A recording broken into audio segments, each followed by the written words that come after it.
Bueno, el objetivo de este vídeo es complementar el anterior sobre la mortalidad COVID durante el 2021 en Europa. He introducido algunas pequeñas correcciones en lo anterior. Sí, lo que vamos a hacer es considerar dos casos distintos. En el anterior vídeo había considerado un caso que es cuando el pico de mortalidad proporcional a la población está por debajo del 5%, perdón, de 5 por millón de habitantes, para el periodo marzo-abril de 2020, y el segundo caso es cuando ese pico de mortalidad aparece por encima de 5. ¿Sí? Entonces, en este primer caso teníamos las mortalidades menores que 5 por millón en todos estos países, y hay algunos que me había olvidado. Me había olvidado de Alemania, por cierto, y de Chequia. ¿Sí? Entonces, en los datos, en los resultados corregidos, esto no lo he cambiado. Y sí, esto es como calculo, como busco dónde comenzó la vacunación aproximadamente. Y aquí tenemos pues los datos corregidos, pues Alemania, que tiene un 116% de crecimiento de mortalidad durante el año 2021, el año en el que se realiza la intervención farmacéutica más importante que se ha realizado en la historia reciente de la humanidad, al menos después de la Segunda Guerra Mundial, ¿sí? Y de los juicios de Nuremberg.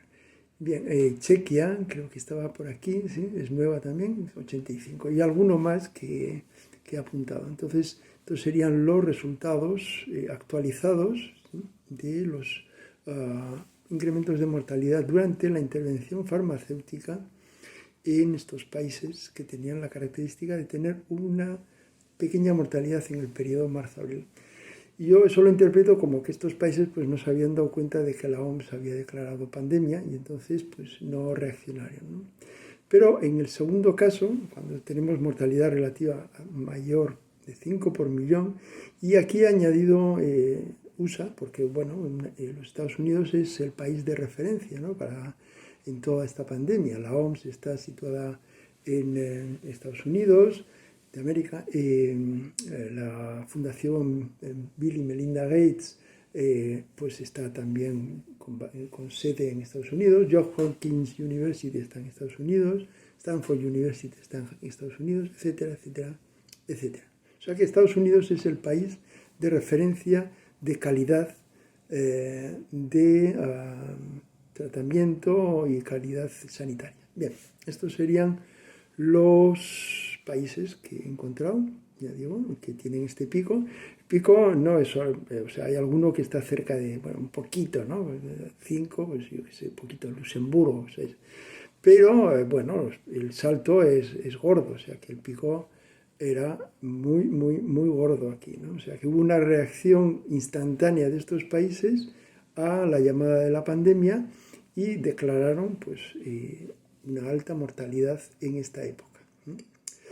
Bien, estos serían los números, ¿sí? Antes de la intervención farmacéutica y a final del año 2021, hasta el 29 de noviembre del 2021, aunque esto lo estoy grabando el 2 de diciembre. Pues estos son los datos que he usado, ¿no?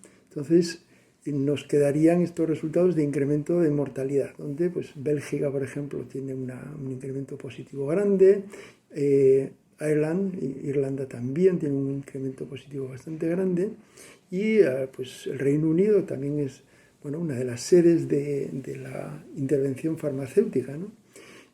Con AstraZeneca y la solución proporcionada por Oxford, donde tenemos pues, un incremento positivo de mortalidad durante la intervención farmacéutica del 45% y en Estados Unidos del 55%.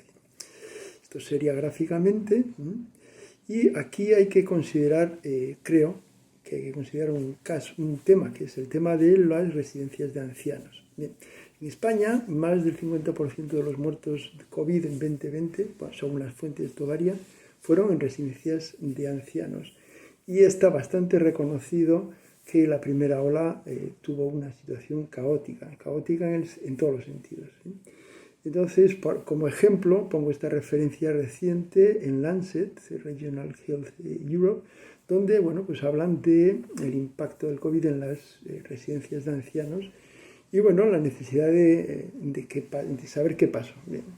Y todo esto tiene un componente político muy fuerte, o sea que esto tiene una parte política, ¿no? Pero dentro de ese marasmo político, pues se murió mucha gente y se murieron pues con diagnósticos, yo creo que la mayor parte dudosos, o sea, creo yo, no sé, es una impresión que tengo, ¿no? Creo que me da la impresión de que el 8 de marzo teníamos, por ejemplo, las manifestaciones feministas del Día de la Mujer, ¿no? En toda España, y el 15 de marzo estábamos todos encerrados en casa, y bueno, no todos, porque las prostitutas y la droga seguían fluyendo con alegría, pero bueno, seguía, digamos, la gente normal estábamos encerrados en casa. Y yo no creo que en ese momento los médicos estuvieran en situación de hacer diagnósticos muy precisos. En otros trabajos a lo mejor puedo ver un poco cuál es la relación de test en esa época, y se hacían muy pocos, pero no había y no se sabía cómo hacer, o sea, fue un poco catastrófico. En Francia la situación tampoco fue mucho mejor, y concretamente los ancianos pues recibían dosis de Rivotril por orden ministerial, no es que se le ocurriese a un médico, no, hubo una orden ministerial que les daba Rivotril, que es un medicamento pues que para la respiración, o sea que es básicamente una eutanasia o algo así, no sé, tampoco puedo decirlo con precisión pero bueno, sí, pasaban cosas y no parece que los médicos franceses estuvieran mucho más informados que los españoles sobre los métodos de diagnóstico, creo, no sé. En Estados Unidos pues también la cosa fue un poco del estilo, o sea que hubo muchos muertos en residencias de ancianos en situaciones relativamente precarias, ¿vale? Entonces pongo aquí una referencia a un artículo también relativamente reciente, bueno, de abril del 21, donde examina estas cosas, ¿no? Se pueden ver los números.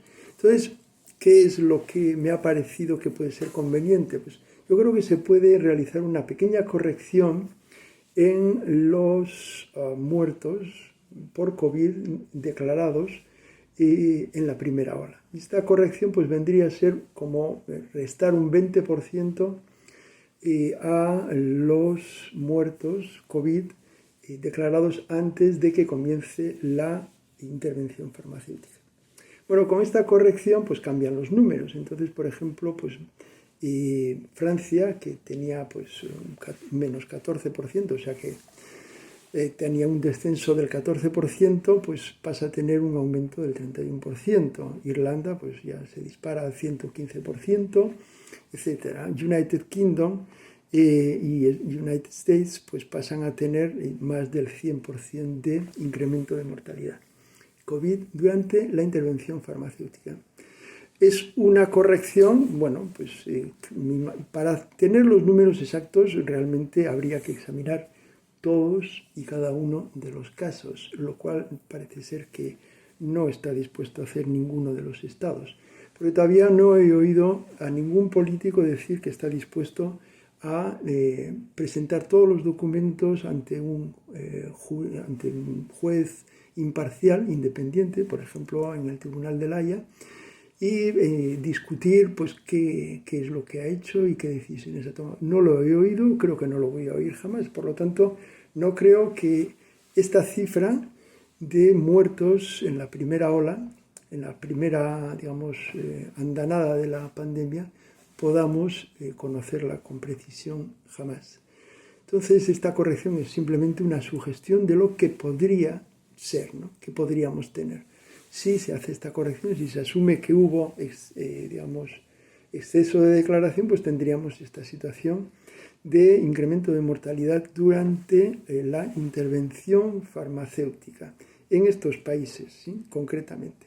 Porque como veíamos antes, los países que no tenían este exceso, digamos, esta super declaración en la primera ola, pues no había duda de que el incremento de mortalidad en general es positivo durante la intervención farmacéutica.